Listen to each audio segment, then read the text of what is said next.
Pastor Praveen Kumar ఆదేశిస్తే దెయ్యాలు వదిలిపోతాయా?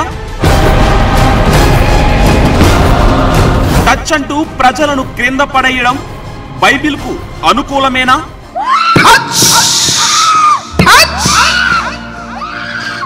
అసలు దెయ్యాలున్నాయా? ఉంటే అవి మనుషులను పడతాయా?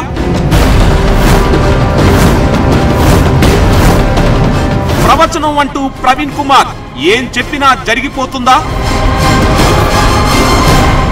ప్రవీణ్ కుమార్ చేస్తున్న ప్రవచనాలు అసలు వాక్యానుసారమేనా?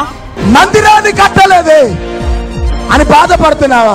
నీ మందిరాన్ని కట్టడానికి ఒక్క వ్యక్తిని దేవుడు లేపుకోబోతున్నాడు. బైబిల్ ఏం చెబుతుంది?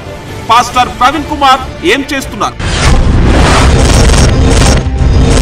ప్రవీణ్ కుమార్ బోధనా పద్ధతులపై ప్రత్యేక కథనం పార్ట్ 1 శనివారం రాత్రి 9:30 తిరిగి ఆదివారం రాత్రి 8:30 మీ నంబర్ 1 న్యూస్ లో.